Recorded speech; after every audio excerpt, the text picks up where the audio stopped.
I am at the gate of Topkapı Palace. For the filming of that video, you have been requesting from me for a long time. I am in front of the Imperial Gate. Today our focus with you is the Enderun courtyard. Topkapı Palace consists of two courtyards, Birun and Enderun. The Birun courtyard is the outer service courtyard of the state. Enderun is the inner service courtyard. In other words, the vast majority of those top men who governed the Ottoman State for 600 years were trained in this inner courtyard. What kind of courtyard was Enderun? What kind of system was it? During whose reign was it formed? During whose reign did it reach its peak? And in which period did it come to an end? What classes did it have? What kind of people were admitted here due to which characteristics? And how were they dispatched and assigned to the provinces? Who studied here? Who graduated and who did what during the reign of which sultan? What are these rooms used for today? Everything is waiting for us inside. If you're ready, let's begin.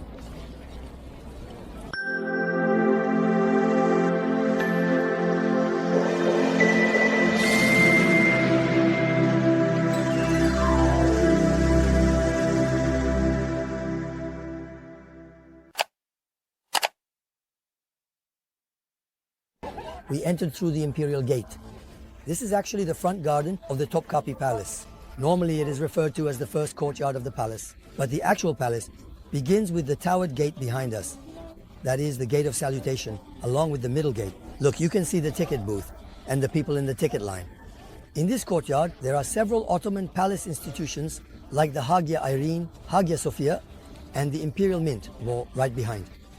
Our business is not related to this area. Now we will enter through this towered gate. When we enter, the Enderun school will not appear yet. The Birun courtyard will appear. Birun, then we will pass through the third gate of the palace, known as the Babu Sade. The Enderun courtyard will appear. And after that, we will try to discuss everything about the Enderun Umasi, which is the main topic of our program, with you.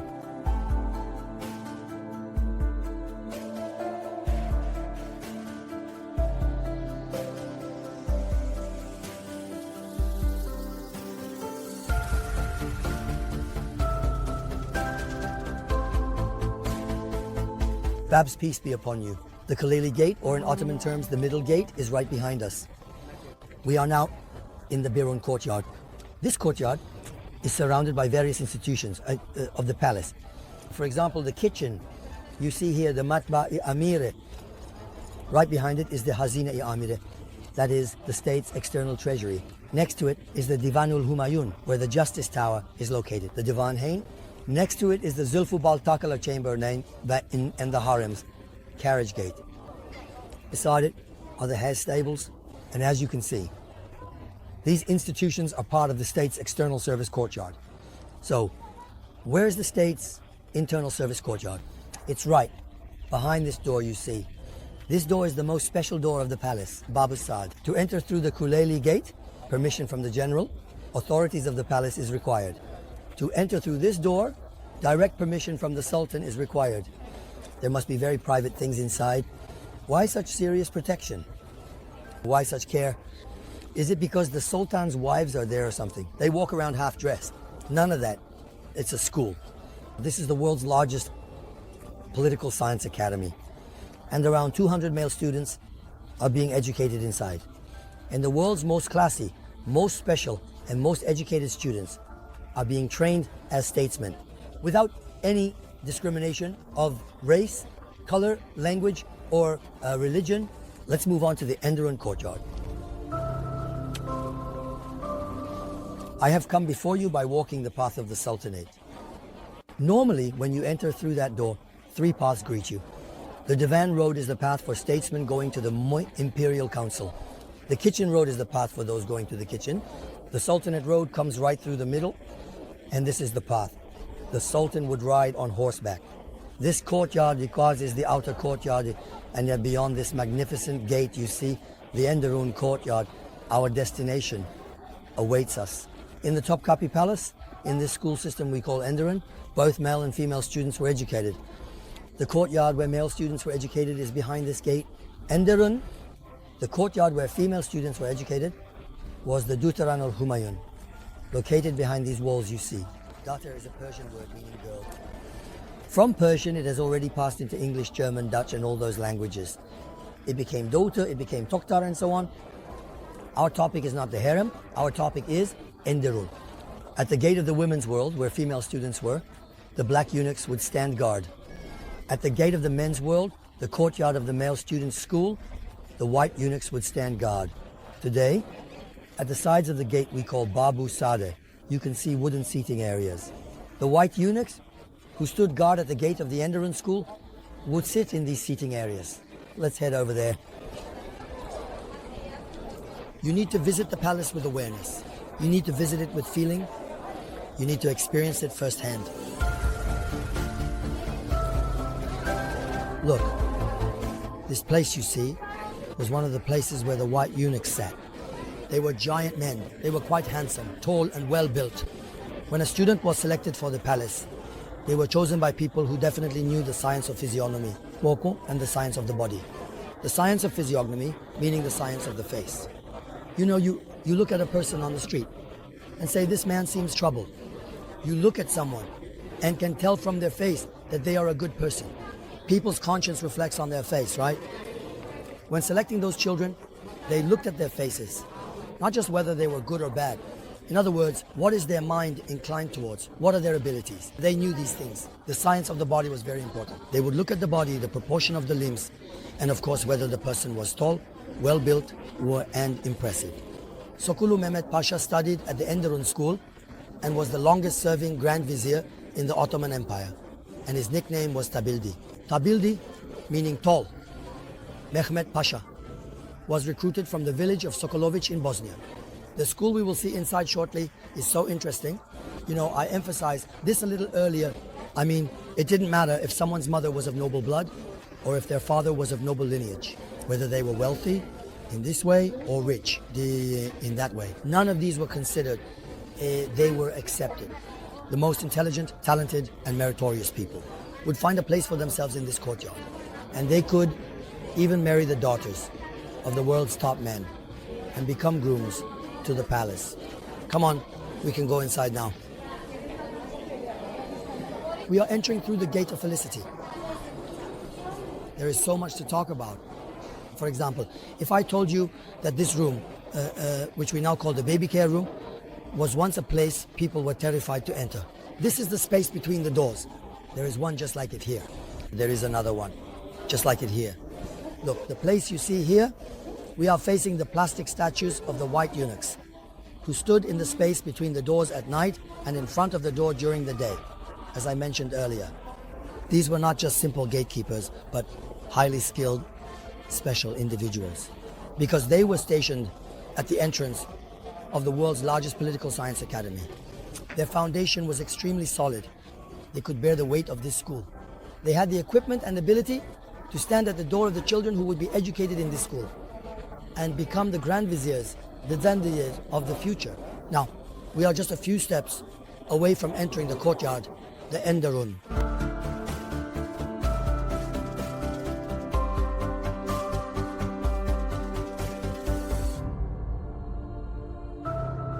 Sometimes I tell groups, to understand the Enderun courtyard, the Enderun school, change the U at the end of this word to I. If you solve everything, Enderun. We changed the U at the end to I. What happened? It was the deepest, the most special, the most private courtyard. When we say private, we immediately think of the sultans, wives, daughters, and so on. No, privacy does not mean this. Privacy means something that a person truly cherishes and values the most. For example, what is it? We say Masjid al-Haram. Why did Allah give this name? He says, a place I have reserved for myself, a place special to me. He says you cannot even pick a blade of grass here. It is an extremely important place. So, what is private in this courtyard? The children, they cared for as if they were their own. They were not the Sultan's own children, but they were valued like princes, cherished and educated here. When you enter the Enderun courtyard through this gate, the first thing that catches our attention is the audience chamber. One day, I will explain this audience chamber in detail in another YouTube video. Inside this room, you see there is the Sultan's throne. When the Imperial Council meeting ends, The statesmen come here. Here, they present the decisions made to the Sultan. He would either approve or reject them. Now, a person interested in this topic enters the Enderun courtyard. So, what should you do? You should know the classes of Enderun. Enderun consists of a total of 7 classes. I am counting a total of 7 classes. You might not remember them all at first, but since I will be going through them step by step in other videos, I believe you will memorize them all. Small room, large room, campaign department, aviary, treasury, pantry, private chamber. Look, the Enderun school is not a school in the sense that we understand and know. I mean, we go to primary school. Now it has become primary education. 1, 2, 3, 4. Then starting from the 5th grade, it becomes the old system's middle one. Then it goes 5, 6, 7. Then it becomes high school. It's not something like 4 years. There is no skipping based on class. I enrolled in this class. We are 30 people. We progressed as 30 people, 30 people. There is no such thing. Because why didn't God create humans equally? Everyone is different from each other, like the fingers of a hand. Everyone has abilities, but not everyone's abilities are the same. Not everyone's perception is the same. That's why they took the most intelligent ones to this school. But these most intelligent students were subjected to different education and treatment from each other in this school. Class assignments were individual. If there was a super intelligent child in a class, they didn't have to wait a year for their peers. They could suddenly advance to higher classes. I remember an amazing Enderun student, Prince Suleiman, that is, his father was Yavuz Sultan Selim. While he was the Sultan in Istanbul, he was serving as the governor of Manisa. And one day, while walking through the streets of Manisa, of course, back then all the houses had garden gates, he heard the sound of a classical kemençe, iti, seeping through the garden wall of a house. The door was knocked, and the door was open. Inside, there was an old woman and a young boy around 14 or 15 years old. Who was he? He was Pargalı, Makbul Ibrahim Pasha. Prince Suleiman became friends with him. Suleiman the Magnificent liked him very much. He was truly very intelligent, not just ordinarily so. He was very talented. He had 10 talents in 10 fingers. What did Suleiman the Magnificent do with this young man, whom he befriended and cherished, while he himself was also young at the time? He sent him to Istanbul. He enrolled him in the Enderun school.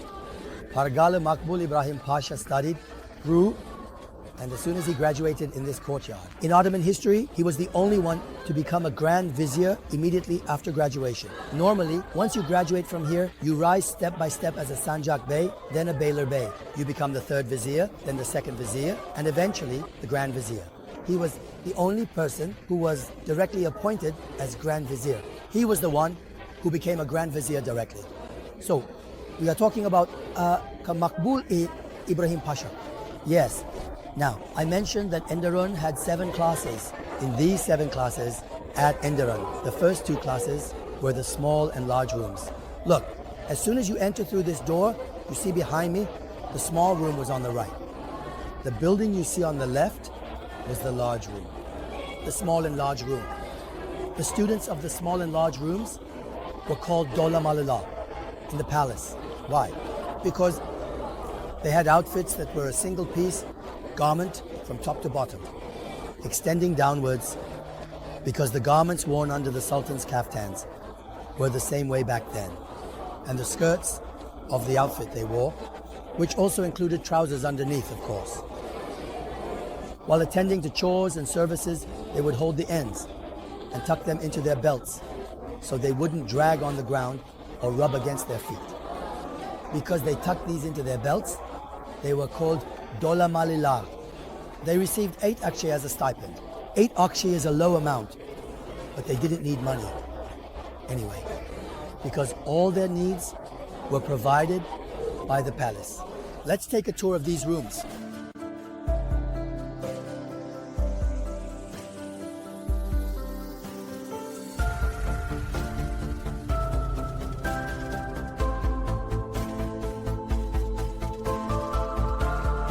Look, this place you see here is the large room.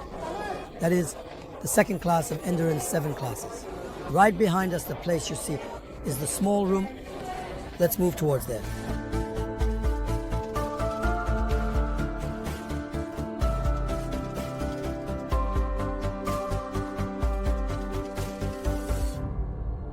Yes, this is the small room. Let me sit down for a bit.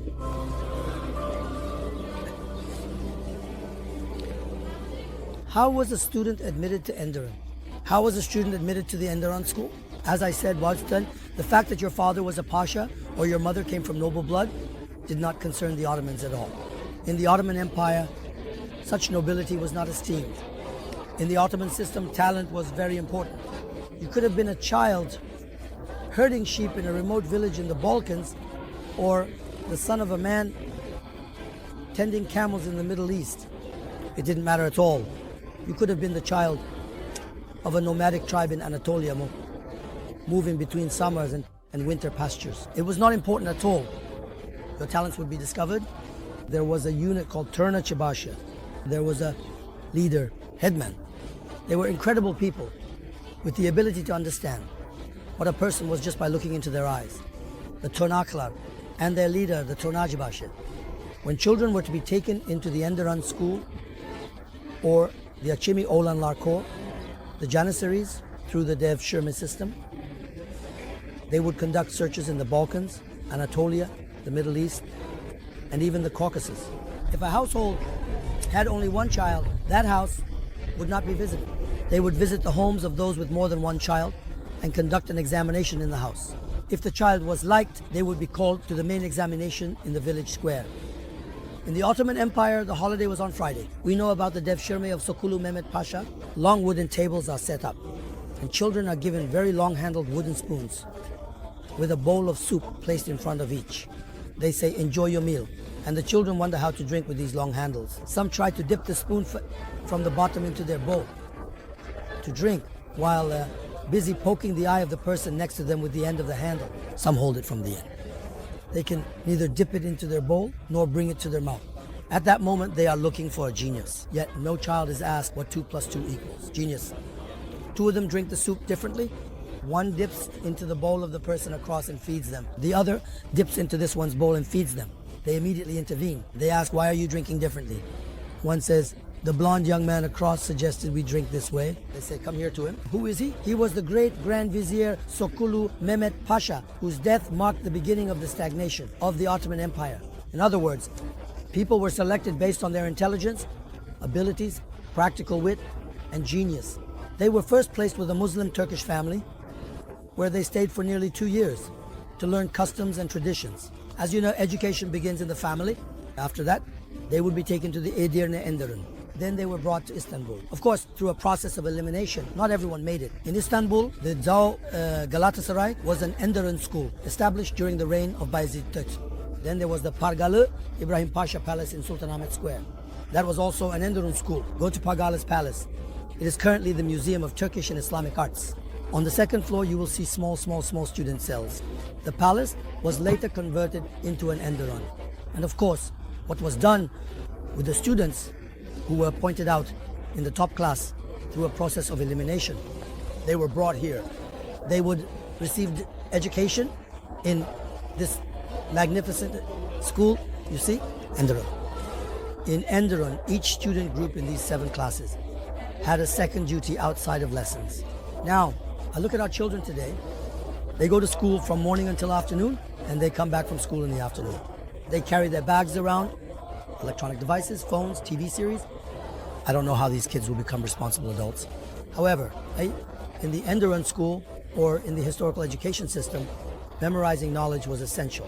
Are you self-taught or formally educated? What do we ask children today? We ask, "What grade are you in? What grade are you in?" "I'm in 3rd grade." "I'm in 5th grade." "I'm going to him." Finished. Is it finished? Of course it's not finished. Passing a grade doesn't make you a responsible person.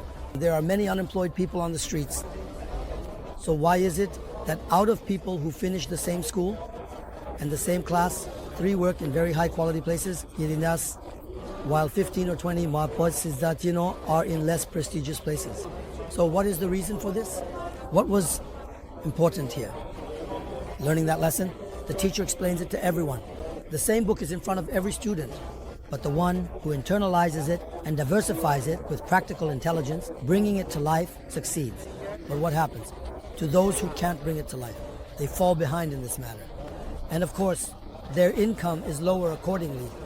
In Enderun, each of the 7 classes of students had a second occupation, outside of their lessons. The secondary duty of the students in these small and large rooms, you see, was the kitchen. No student who didn't enter the kitchen, wash dishes and chop wood, or pardon me, clean toilets, could become a grand vizier. That's the system.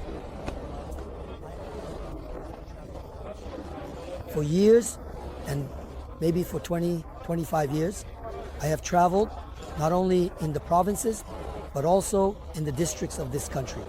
You go to a province or a district, and you see a mayor or a governor, they are sharp like the land. They sit and stand among the people. They welcome you, show you around, and make an effort. You go from district to district thinking you'll explain and teach something. Oh, the district governor, the mayor, their nose is beyond the mountains of Kaf. They claim to have created the whole world. That's how they are. They are self-satisfied. They only think of themselves. They don't care about their position, their environment, the city they are in, or its people. I immediately understand in such situations. The first child, meaning the first leader, in their childhood, their parents would have them turn the shoes. When guests came, hold the guest candy, serve, and they were raised step by step. They are a student trained without being spoiled. The other ones are those who disregard their environment and society, always saying me, and have been continuously spoiled. The Enderun school was such a magnificent place. Now we have seen the small and large room. The third class, the place you see immediately to my right, is the Sephiler department. The Sephiler department had been locked for about 5 years. It was being restored. The restoration is finished and it has been opened. This is the place where the third class students of the Enderun school stayed as boarders. Here, the students, of course, were doing various tasks according to their abilities. One of their most important tasks was the maintenance of the palace garments. Now, I have prepared separate videos related to these newly opened places. I will present these videos to you one by one on my YouTube channel in the coming days after this video. You will also have the opportunity to watch them. That is the Treasury unit A next to the Sephiler dormitory, the Treasury dormitory just a little further ahead, and the storeroom next to it. We will have seen separate videos of each of these places. Now, Sephiler third class. Now we are moving on to the fourth class.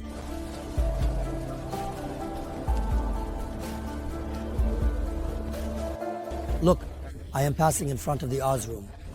To my right is the Enderun library, and to my left is the Oz room. Actually, I have just come alongside the big room as well.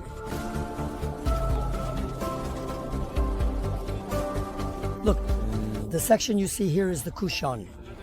Actually, don't confuse it with the building in front of us. This building was the Ak Ahalar, meaning it was in Enderun. In this courtyard, nearly 200 male students were being educated. And of course, these students performed their prayers 5 times a day, conducting their worship here in congregation. Do you see those high walls right behind the Enderun Mosque and the Büyük Oda dormitory? Look, there isn't a single window on the walls. Why? Because behind there is the women's world. You see a very ornate balcony and a pointed arch pediment of the Harem-i-Humayun. The upper windows with pointed arches, that's the place. And behind it is the Kushani. The 4th grade students of the Enderun school used to stay there. Of course, these students had many duties, but one of their most important duties was to take care of the palace birds, hunting birds like falcons, ornamental birds like parrots. Their second duty was to oversee the Sultan's night kitchen. One day you might tour the harem in Topkapı Palace. After touring the entire harem, as you exit through the Golden Road is right behind this wall you see. As you exit from the Golden Road, you will see the Kushan kitchen inside, right behind this building with the balcony. A small kitchen. Now, if it was night and the Sultan woke up feeling hungry, wanting to eat or drink something, it can happen to anyone. Is food supposed to come to the Sultan's feet from the printing house in a corner of the Birin courtyard in the middle of the night? Of course not. The students in the Kushani dormitory were responsible for the Sultan's night kitchen service. So what was the logic here? The logic here. By having the students serve, it was to mature them and prepare them for the future. How many are there now? There are 4 classes: small room, large room, campaign dormitory, Kushani dormitory. Next up is the 5th grade. Where? Of course, the treasure. Where are we going to see it? We proceed from here.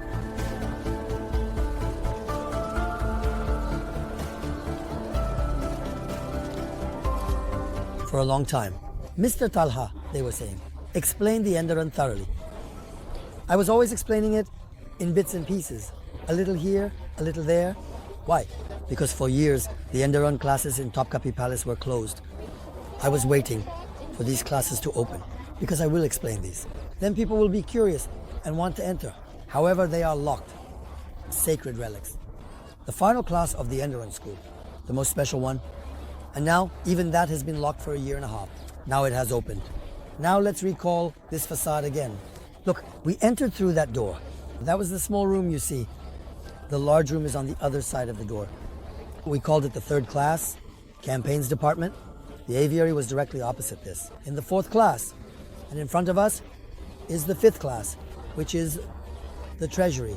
Now look, this is not a dormitory. After conquering Istanbul, Sultan Mehmed the Conqueror began the construction of the magnificent complex at the very tip of this palace. In 1453, the most complete palace in the world, in the golden ratio. A magnificent palace with measurements that match the golden ratio by 97%. This building you see was personally commissioned by Sultan Mehmed the Conqueror. That is, not every building you see in the palace was commissioned by Mehmed. There are also additions made by other sultans over time. For example, what you see here is the 3rd class of the Enderun, the Sephiler dormitory. This class, for instance, became very prominent during the reign of Murad IV, the campaigns. The 3rd class, students of the Enderun who went on campaigns with the Sultan. This is the treasury. The students of the treasury dormitory, that is, the 5th class Enderun students, serve here, but they do not stay here overnight. The place where they stay overnight is next to the treasury. Next to the treasury are the 6th class students, the pantry. Next to it is the treasury dormitory. Let's return here again. What was happening in the treasury? There were 2 treasuries in the Ottoman Empire. One was external, the other internal. The external treasury was right in a flower courtyard. It was the unit located next to the Imperial Council. The internal treasury was right here. In other words, you have money in your pocket, in your wallet, money for immediate use. And you also have investment money in your bank, here and there. So this place, you see, is not for your immediate use, but for your investment money.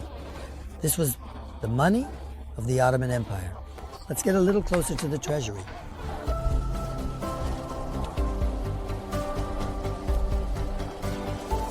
This crowd is very dense.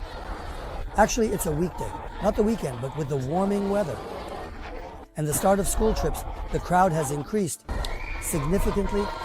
Look, this building is a very important one. It was built by Sultan Mehmed the Conqueror, and it has been locked for exactly 12 years because it's the oldest building of the palace, dating back to the era of Sultan Mehmed the Conqueror. For this reason, it underwent serious restoration. It was examined from A to Z and completed. In fact, there are some artifacts that we don't notice from here.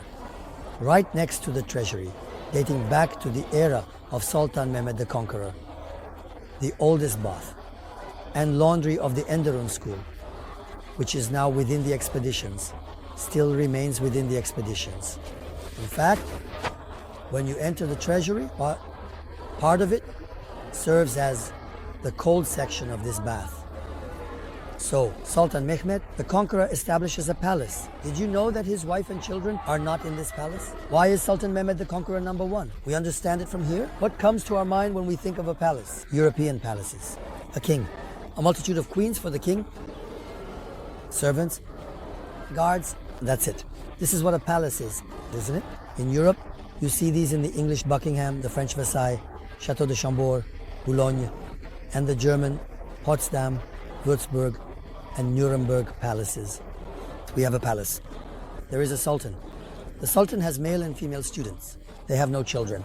The Sariatik that Fatih had built for Bayezid, it was the place where his wife and children stayed. When they were like this, they were a number 1 superpower. When they started surrounding themselves with their wives and children, and mixed their personal affairs with state matters. They weakened, then they toppled and disappeared. Enderun is very special. It is very impressive. What is the duty of the 5th grade students who stay in the treasury? It is gold diamond jewelry. It is the inner treasury of the palace. You are aware of this, aren't you? Look at how the students are honored. What do I do for a student who reaches the 5th grade? I entrust them with the spoonmaker's diamond. The details are in the video I prepared about the treasury. It will be coming in the upcoming days. Now, let's head towards the pantry.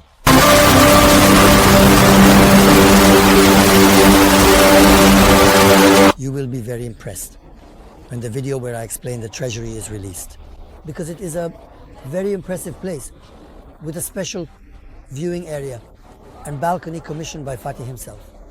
Fatih Pavilion, the structure you see here is the pantry, or Kilar Hain. As you can read from the signs, today it is used as the administrative building of the Topkapi Palace Management. Because the president of our palace, of the managers here, the staff chiefs, many people use these units you see as offices. So, what did the pantry class do? When you think of a pantry, did they stand guard over sacks of flour? Of course not. The students you see here were now 6th grade, students of this courtyard. They managed the entire courtyard. But along with this courtyard, they oversaw all the dining and meal affairs of the palace. Is it easy?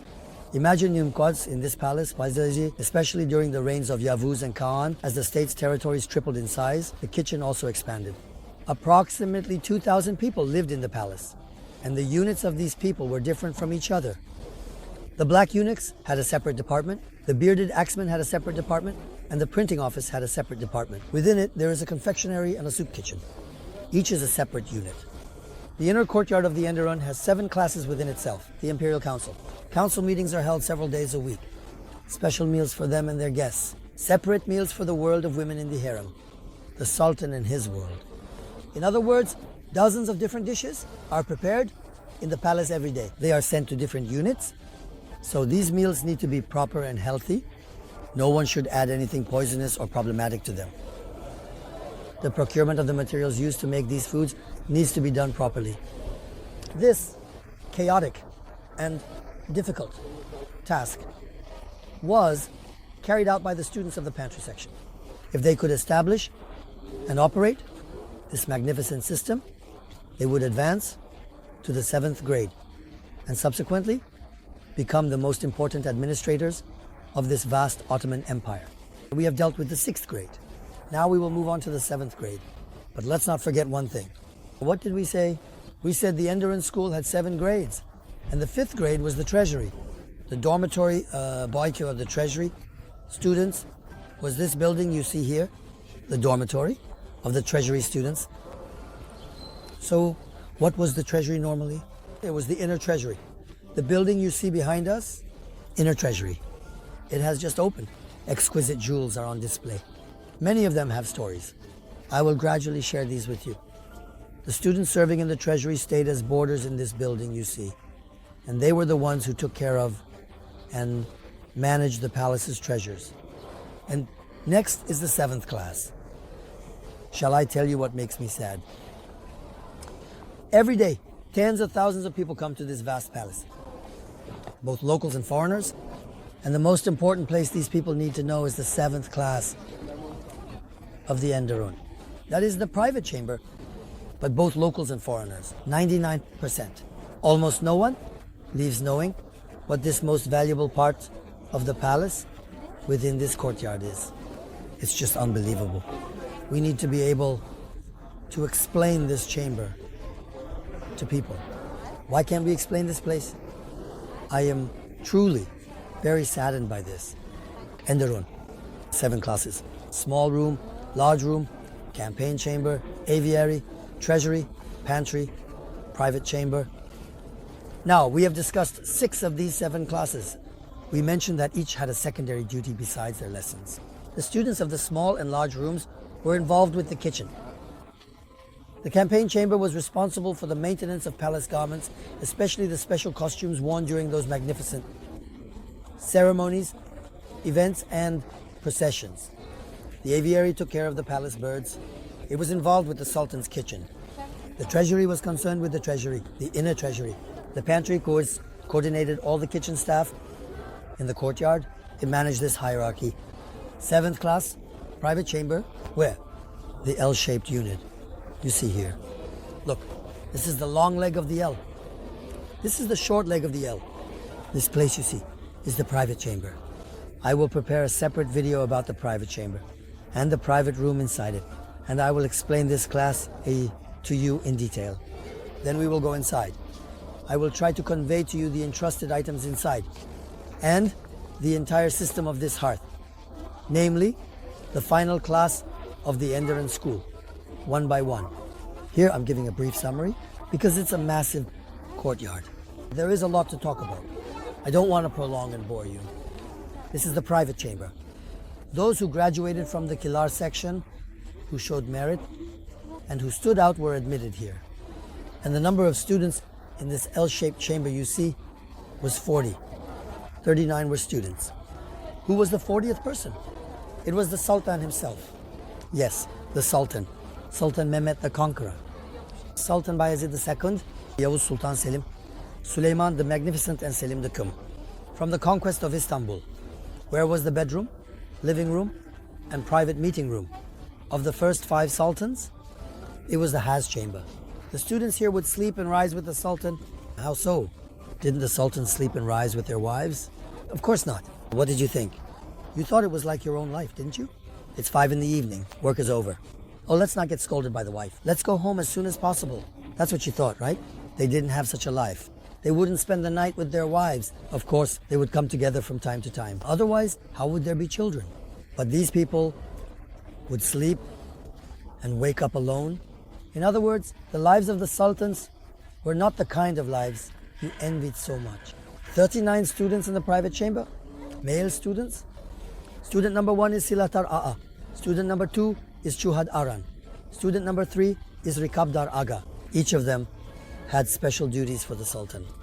Their primary duty was for 2 people to stand behind the Sultan for 24 hours, and since the entire state system revolved around the Sultan, to undergo a political science internship. Their second duty was to take care of the sacred relics.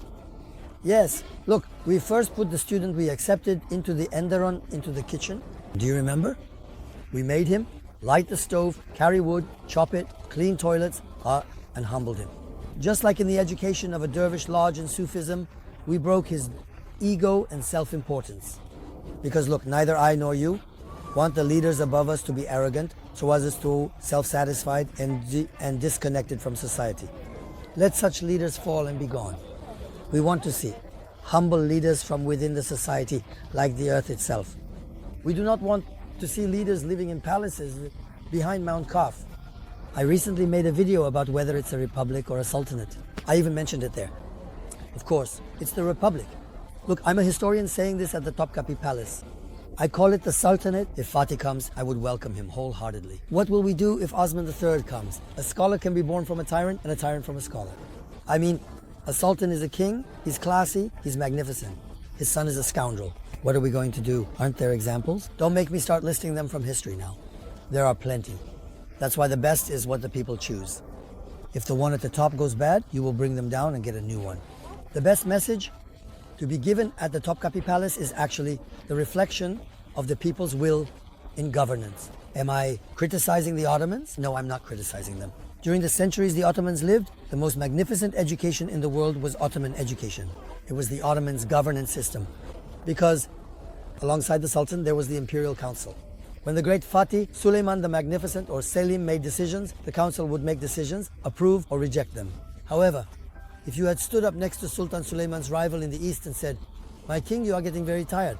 Let me appoint a committee for you," he would either have you burned alive, buried alive, or have your head cut off. In other words, the governance system of Osman in that century was truly a governance system that could be pointed out with admiration worldwide. So when discussing these things, it's important to be balanced. Of course, we will not say, "Let him lose his balance and live and reign again." We must not say that. Where did we leave off? We left off at the inner circle. What was the second duty of these students? It was the maintenance of the sacred relics. Look, the Ottomans, who sent the students of the first two classes to the kitchen, entrusted the students in the final class with the cloak of our Prophet Muhammad, peace be upon him, his banner, the shirt of Hazrat Hussein, and the veil of Hazrat Fatima. In other words, the ultimate point of honoring them. In the Enderun, there was a human-centered education. So imagine, were we entrusting this child in the final class with the Prophet Muhammad's, peace be upon him, hair? Yes. Well, what will we entrust to this child when they graduate? Try to guess.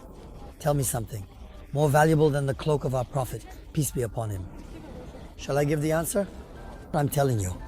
Human, state, and society. Yes, that's how it is. I'm not the one saying it. The Prophet, peace be upon him, is saying it. The human heart is more valuable than the Kaaba. He says that breaking a human heart is a greater sin than demolishing the Kaaba. A state governance centered on humans is in question here. The students who reached the final year, this long leg of the lay you see here, were the dormitories. During the Fatih period, they were in the form of small cells. In later centuries, the small cells were removed and transformed into a single, unified dormitory. The corner room was the private chamber, and the sultans would stay here overnight.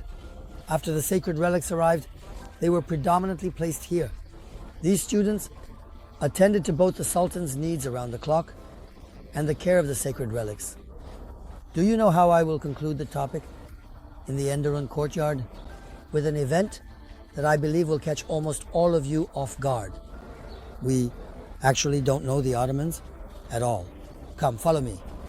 Now, you see two buildings. This building you see is one, and this building you see is two. So, what were these buildings? Now, if you were a famous architect and the palace called you and said, we want you to build two buildings in the Enderun courtyard. One is a library, the other is a mosque. So they came to you with such an offer. The palace is calling, of course you will do it. A library and a mosque. They showed you the location. They said, well, the middle of the courtyard is empty. We will build one of the buildings here. And also, the section you see at the edge of the courtyard is empty. We will build the second building there. I ask you, where would you build the library? Where would you build the Enderun Mosque? I asked myself the question and realized that I didn't understand the Ottomans at all. I asked myself, I always do this. Empathy is essential. I said, where would I build the mosque? Of course, I would build it in the middle. What about the library? I would build it on the side. And then I looked up. I saw, oh, the Ottomans built the library in the middle. And the Enderun Mosque, where nearly 200 students who studied in this courtyard prayed, was built on the side. How could this be, I said. These people are very religious people, or there is such a system in Enderun. First of all, everyone wakes up half an hour before the time for the morning prayer. They read the Quran for half an hour, perform the morning prayer, and do not go back to sleep. Then, half an hour before the evening call to prayer, we call it the time of Karahat. They leave all their work and duties. All the students gather together in their respective units. By together, I don't mean in the same place. They read the Quran for half an hour. The students here read the Quran for 1 hour every day. They perform the 5 daily prayers. They are quite religious, but the mosque is on the side and the library is in the center. And I thought about this for a long time.